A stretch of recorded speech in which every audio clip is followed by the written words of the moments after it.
साथियों नमस्कार, मेरे चैनल श्रेष्ठ धर्म गंगा में आपका स्वागत है।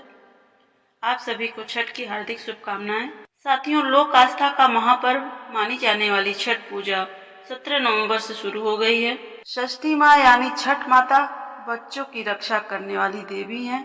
इस व्रत को करने से संतान को लंबी आयु का वरदान मिलता है। मार्कंडेय पुराण में इस बात का उल्लेख मिलता है कि सृष्टि की अधिष्ठात्री प्रकृति देवी ने अपने आप को 6 भागों में विभाजित किया था। इनके छठे अंश को सर्वश्रेष्ठ मातृ देवी के रूप में जाना जाता है, जो ब्रह्मा की मानस पुत्री है। वो बच्चों की रक्षा करने वाली देवी है। शिशु के जन्म के 6 दिनों बाद इन्हीं देवी की पूजा की जाती है। इनकी प्रार्थना से बच्चे को स्वास्थ्य, सफलता और दीर्घायु होने का आशीर्वाद मिलता है। ऐसा माना जाता है कि छठ की पूजा तब तक पूर्ण नहीं होती है जब तक इस पावन पर्व की कथा न सुनी जाए। ऐसे में चलिए विस्तार से जानते हैं कि छठ पूजा की पौराणिक कथा। बहुत समय पहले प्रियव्रत नामक एक राजा थे। उनकी पत्नी का नाम मालिनी था। दोनों की कोई संतान नहीं थी। इस बात से राजा और उसकी पत्नी बहुत दुखी रहते थे। उन्होंने एक दिन संतान प्राप्ति की इच्छा से महर्षि कश्यप द्वारा पुत्रेष्ठी यज्ञ करवाया। इस यज्ञ के फलस्वरूप रानी गर्भवती हो गई। 9 महीने बाद संतान सुख को प्राप्त करने का समय आया तो रानी को मरा हुआ पुत्र प्राप्त हुआ। इस बात का पता चलने पर राजा को बहुत ही दुख हुआ। संतान शोक में राजा ने अपने प्राण को त्यागने का मन बना लिया।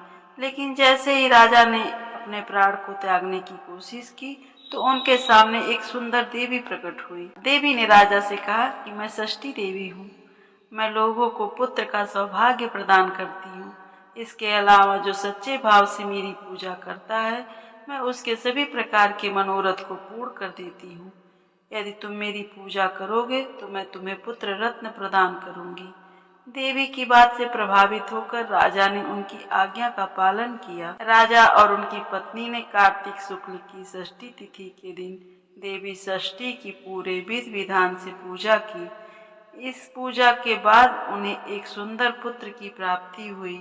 तभी से छठ का पावन पर्व मनाया जाने लगा। तो बोलिए सभी प्रेम से छठ मैया की जय। हे छठ माता, जैसे आपने राजा की मनोकामना पूर्ण की, पुत्र का वरदान दिया, माता उसी प्रकार जो आपका व्रत करते हैं, पूजा करते हैं, आप में आस्था भाव रखते हैं, उन सभी की मनोकामना को पूर्ण करिए। बोलिए छठ मैया की जय। आइए दूसरी कथा जानते हैं। महाभारत काल में कुंती पूर्ण कर्ण को भी दानवीर माना जाता था। कर्ण सिर्फ माता कुंती के लिए ही नहीं अपितु सूर्य देव के भी पुत्र थे। सूर्य देव की कर्ण पर विशेष कृपा थी।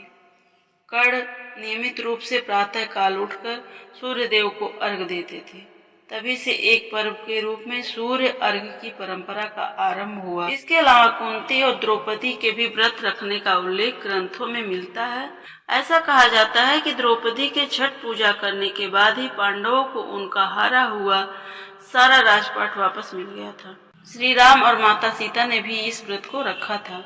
रामायण में छठ पूजा का वर्णन मिलता है। दरअसल भगवान राम सूर्यवंशी कुल के राजा थे और उनके आराध्य एवं कुल देवता सूर्य देव ही थे। इस कारण से राम राज्य की स्थापना से पूर्व भगवान राम ने माता सीता के साथ कार्तिक शुक्ल षष्ठी के दिन छठ पर्व मनाते हुए भगवान सूर्य की पूजा विधि विधान से की थी। इनकी कृपा से न सिर्फ संतान को हर तरह की सुख सुविधा प्राप्त होती है, बल्कि उसके जीवन में आने वाले कष्टों का अपने आप ही निवारण हो जाता है। तो यह थी छठ की पावन पर्व कथा, जिसे सुने बिना आपकी छठ पूजा अपूर्ण है। हे छठ मैया, जो भी आपकी महिमा का वर्णन कहे, सुने और हुंकार भरे, उन सभी के मनोरथ को पूर्ण करना, उनके संतान को सुखी, संपन्न, स्वस्थ और दीर्घायु करना, उनके परिवार में खुशहाली, समृद्धि लाना। बोलिए प्रेम से छठ मैया की जय, सूर्य देव की जय, गंगा मैया की जय। बोलिए हर हर महादेव। साथियों, मेरी कथा आपको अच्छी लगी हो तो मेरे चैनल को सब्सक्राइब करें, लाइक करें और कमेंट में छठ माता की जय अवश्य लिखें।